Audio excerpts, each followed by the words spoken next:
Salut à tous, aujourd'hui on se retrouve pour une nouvelle présentation, un nouveau test matériel et c'est pas n'importe quoi puisqu'aujourd'hui je vais te présenter une nouvelle caméra de chasse. C'est super parce que ça réunit mes deux passions, que ça soit la vidéo et la nature. Jusqu'à aujourd'hui j'ai pu te présenter deux caméras de chasse. La première de chez Tomso, un bon modèle, elle est bien conçue en soi, mais en vidéo de nuit c'est vraiment pas ouf, je dirais même jusqu'à dire que c'est de la merde puisqu'on n'arrive même pas à voir à plus d'1 mètre. Vraiment pas terrible. Et récemment je t'ai présenté celle-là, la Appman H60. Un très bon modèle, franchement rapport qualité-prix c'est le top, ça fonctionne bien et elle est bien conçue. Je l'ai d'ailleurs utilisée il y a même pas 2 semaines et j'ai réussi à capturer un blaireau. Voici l'extrait.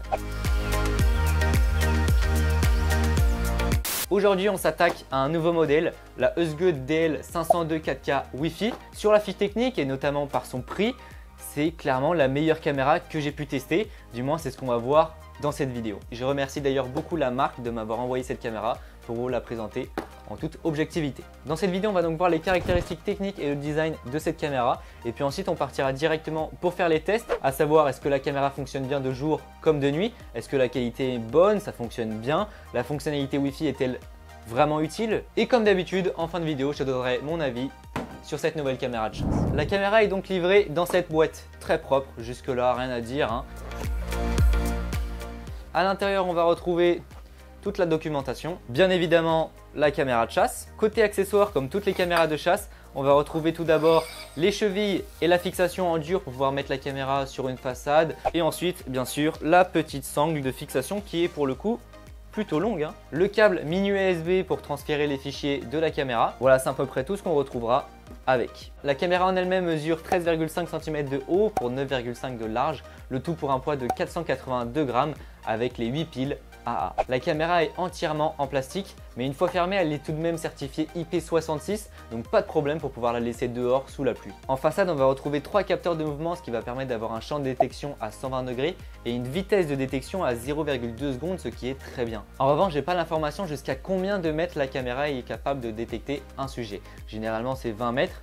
Mais là, c'est pas précisé, on verra pendant les tests ce que ça donne. Au sommet, la caméra de 24 millions de pixels avec un champ de vision à 120 degrés. En vidéo, on pourra faire en théorie de la 4K. Je dis en théorie car généralement les caméras pas chères, c'est un argument marketing. En réalité, c'est pas de la 4K, hein. On verra bien ce que ça donne pendant les tests. Je le dis d'avance, d'après les tests que j'ai fait, c'est vraiment pas mal. Sur les côtés de la caméra, on va retrouver les 34 LED infrarouges.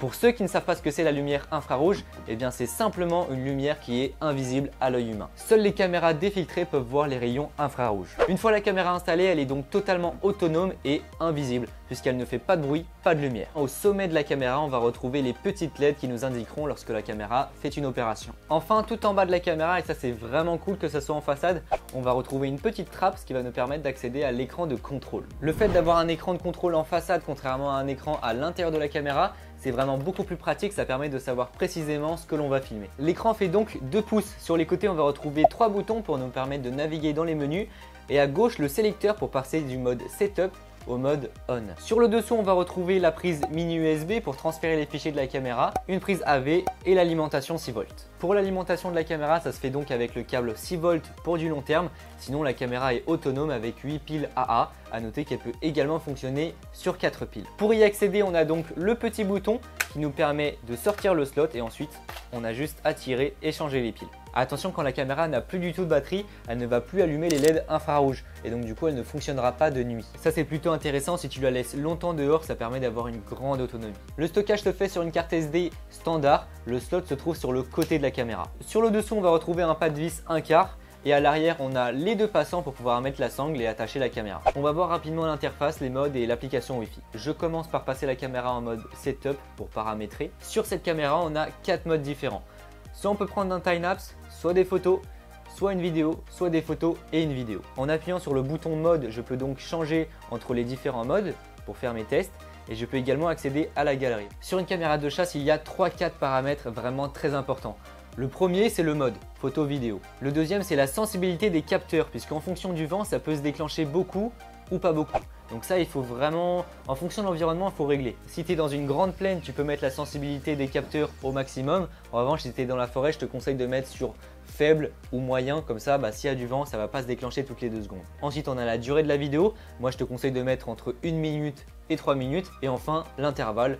Moi je te conseille toutes les 5 secondes. On passe à l'application, elle va principalement nous permettre de visionner et télécharger les médias qu'il y a dans la caméra, mais aussi on va pouvoir voir ce que la caméra voit en direct et déclencher une vidéo. L'application s'appelle Uking Camera, elle est disponible sur Android et sur iOS. Une fois ouverte, en vrai c'est vraiment super rapide, j'ai été plutôt étonné pour une caméra à ce prix là. On a juste à se connecter au Wi-Fi et puis ça marche en 2 secondes. Là il y a un petit décompte de 15 secondes et puis après ça sera bon. Et voilà, en 30 secondes je suis connecté. Au niveau de la latence, il y en a quand même pas mal. Le principal c'est de télécharger nos médias et puis de voir éventuellement un peu comment c'est cadré.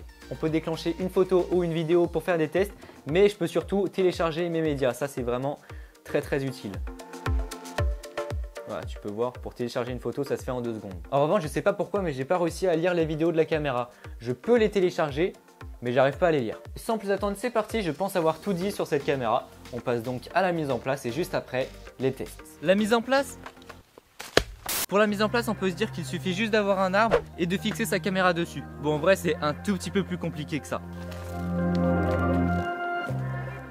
La caméra, on la fixe pas n'importe où dans la forêt. Il faut bien sûr choisir le bon spot pour maximiser les chances d'avoir quelque chose sur la caméra. Il faut donc chercher des indices dans la forêt pour savoir où les animaux passent. Dans un champ ou à des endroits où l'herbe est assez haute, ça peut être des petits endroits où l'herbe est couchée, comme si un animal était passé par là. Ça peut également être des coulées. Les coulées, en fait, pour faire simple, c'est ça, mais pour les animaux. En gros, c'est l'endroit où passent les animaux. C'est comme des routes pour les animaux. Et après, ça peut être des traces de l'animal en question, comme des empreintes dans la terre ou dans la neige, ou directement des crottes, de la merde quoi. Et en fonction de ces indices là, on va placer notre caméra. Je vais donc choisir un arbre pour pouvoir placer ma caméra en direction du sujet que je veux avoir. Faites attention, bon ça se vérifie avec l'écran, que la caméra soit bien orientée. Dans mon cas là, elle est un peu trop orientée vers le haut. Ce que je peux faire, c'est mettre une branche derrière pour pouvoir la décaler un petit peu vers le bas. Maintenant, le paramétrage. Je vais placer la caméra en mode setup et après, dernier réglage, la sensibilité. Donc ça va dépendre de ton environnement et de la météo. Si tu es vraiment dans un grand champ, tu peux mettre la sensibilité au maximum puisque de toute façon, il n'y a pas de branches qui sont devant, donc ça risque pas de se déclencher. Et si tu es dans la forêt avec des branches qui sont juste devant, eh bien là, ça peut être embêtant. Je te conseille de mettre la sensibilité sur moyen ou faible. Tout ce que je viens de dire, ça peut paraître long, mais en réalité, ça prend même pas quelques secondes. Le but, c'est d'être le plus rapide possible pour éviter de laisser notre odeur sur place et que les animaux se méfient. La caméra, je pense qu'il faut la laisser minimum 2 jours parce que comme je te l'ai dit, tu as laissé ton odeur, les animaux, ils vont se méfier et donc le premier jour, il est possible que tu aies rien. Actuellement, je filme avec la caméra. Je suis en mode 4K, donc la résolution maximum. Et le son provient directement de la caméra, comme ça te permet de te faire une petite idée. Normalement c'est pas ouf mais ça fait l'affaire. Je suis en qualité maximum, la sensibilité au maximum et le mode rafale est réglé sur une photo. Donc quand la caméra va se déclencher, ça va prendre une photo, mais je peux également prendre 3 photos. Je viens de regarder les rushs, bon la qualité est bonne là-dessus, il n'y a pas de problème. Mais le problème c'est que je pense qu'on n'est pas dans les conditions optimum puisque je suis quand même assez proche de la caméra, vraiment à moins de 2 mètres. Pour vérifier que ça marche bien, je vais donc me mettre devant la caméra et puis je vais bouger comme ça et on va voir si ça se déclenche.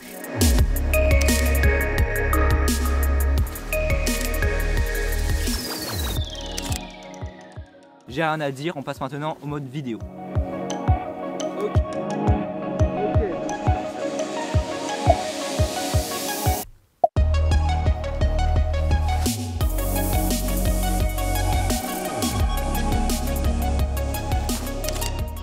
Résultat des tests de jour, la sensibilité marche super bien. À tous les coups, ça s'est déclenché. Bon, certes, en mode photo, quand j'étais juste à côté, la caméra avait un petit peu de mal, j'étais tout flou.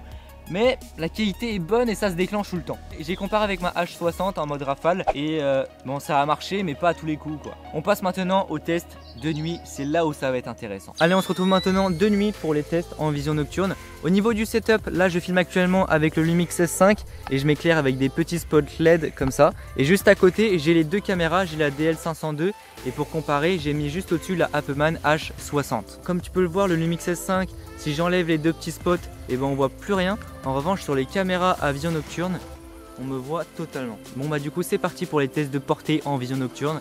Je vais marcher le plus loin possible et puis on va voir si à la caméra à vision nocturne on me voit toujours.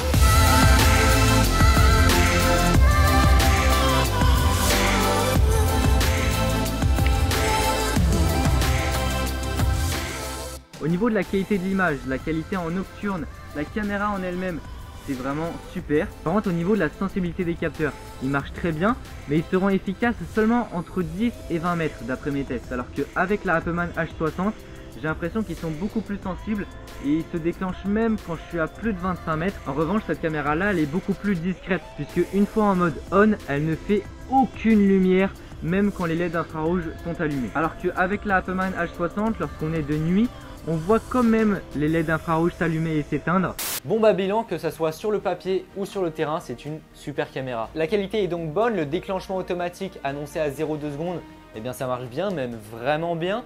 Pour des oiseaux par exemple, bah ça marchera. Bref, moi j'aime beaucoup cette petite caméra, mais il y a quand même 2-3 défauts et c'est vraiment dommage. Le premier, c'est la question sécurité. Sur à peu près toutes les caméras de chasse qu'on l'on trouve sur le marché, on a un passant à l'arrière qui va nous permettre de mettre un câble. Ce câble va permettre de sécuriser la caméra afin qu'on ne puisse pas la voler.